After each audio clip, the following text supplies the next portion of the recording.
Hello again, little learners. Today's letter is lovely and lively. It's the letter L. Can you say it with me? L, L, L.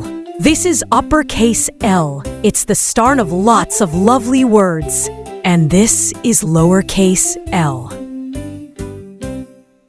Liz for lamb skips through the grass with a happy bleat. Lemon rolls in and winks. And lamp lights up with a cozy golden glow. Let's trace the letter L together.